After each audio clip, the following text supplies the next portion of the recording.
Hello everybody, welcome back. It's of course another episode of Cape Rugby TV where we take a look at what's happening in the world of Western Province Club Rugby. Big thanks to our partners on board with us, Score Energy Drinks. Of course, you can win yourself a case of Score during the course of the show. We're going to explain to you how to do that. That is, of course, going to be where we run our Spot the Team competition. So again, you'll have an opportunity to put yourself in the mix to win a case of Score. And of course, Score's on board with the Western Province Rugby and the Western Province Club Rugby Sevens. Decro Paints, of course, on board with Cape Rugby TV now. We'll talk to you more about Decro a little bit later. And of course, MChem 24-hour pharmacy on the corner of N1 and Durban Road. They've always got something special to tell us. Right, folks, it's been an interesting weekend. In studio with me, Jerome Parvater. Jerome, that was what it came down to, I suppose, for a lot of teams. It was, I know that the previous weekend, well, firstly, how was your rugby weekend? Yeah, rugby weekend was good, JP. Was good at City Park on Saturday. So it was so good that I was there from the first game and I couldn't move. The reason you can't move because you can't tell who's going to win the game. It was so close. Yeah. Every game came to the last minute. So, but it was really good rugby. So for a lot of the teams that played on Saturday, and we're going to take a look tonight, folks, we're going to take a look at the match between Kraaifontein and Primrose, and of course Franschhoek and NTK. The other match that we will be discussing was Elsie's and Gardens. But Jerome, not last week, but the week before, it was of course the playoffs to get to this weekend, but it was the finals as well. But for a lot of the teams, this is always the discussion point, is which league are they playing in? Is it really that important? Look, I think coaches, the communities, the spectators, they obviously measure you on your successes and where you end up playing in the following year. But I would say for some clubs, there's certain leagues you can play in, and certain leagues that it's almost like a time game. You must be ready to go up, for instance, to go up to Super A. You must have certain stuff in place. You can't wait for that year that you play in, then you want to make plans. You must make plans way in advance to go up to Super A. The same from Super C to go to Super B. Yeah. So planning must be spot on. So when you talk about the planning like that, Northern League, City League, Southern League, it's sort of equal. Then when you get to Super League C, Super League B, Super League A, the theory is that the Super League B teams are stronger than Super League C, and Super League A is stronger than Super League B. I suppose we can take that as a fact. This is sort of the strength scenario.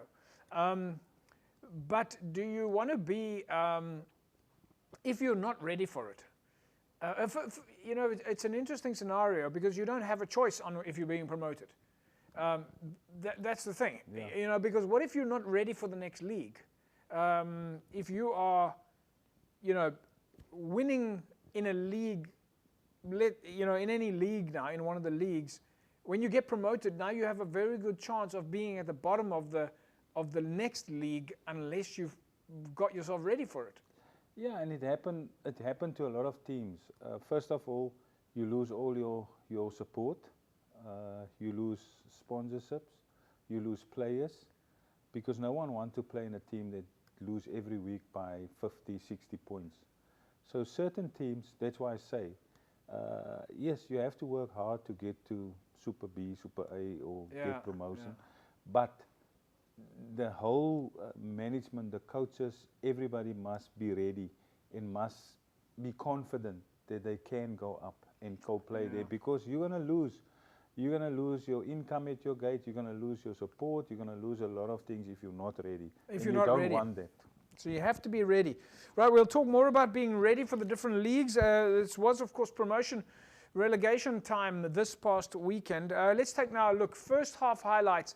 Kraaifontein against Primrose.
Right, there we go.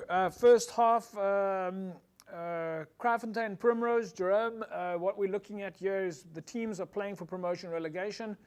Primrose have just been relegated from Super League A into Super League B. Kraaifontein is looking for that opportunity to go up into Super League B. For both these teams, this is a vital game. Yeah, it's very important for both these teams, and I mean, obviously Primrose want to stay in Super B. Kraaifontein fighting to go up to Super B. If you look at just look at the first half now, Primrose were with the wind. They were leading the first half. They were with the wind, but I just think if I look at the set pieces there's a scrum 5 meters from from Primrose's try line. They have a strong wind. Try to play, make a mistake. Kraaifontein capitalize. Another one, there's a line out. They lose the line out 10 meters from the line out, from the try line. There was never a plan for them to exit or to kick and to play in Kraaifontein's 22, which you can just kick. You don't even have to kick that hard the way the wind was at City Park. So I think they were leading the first half, but I think they could have done more to get into Kraaifontein's sort of 22. Yeah, well, I think if one was there the week before, then you will anybody who was there the week before would have learned a few lessons from the wind. And certainly when you play at City Park, you need to understand the weather conditions. But folks, that is what we're looking at tonight. Of course, the promotion relegation games. The first one, Kraaifontein and Primrose. And then, of course, coming up a little bit later, Franschhoek and NTK. We're also going to give you an opportunity a little bit later to win yourself a case of Score energy drinks, where we'll show you a team picture and we'll put it on Facebook, and you have a shot at winning that. And a little bit later, we're going to talk about Hamilton's Rugby Football Club's recent success overseas, as well as UCT, also recent success. And we have some time. We'll talk a little bit about the Springboks. We'll be back after the break. Don't go away.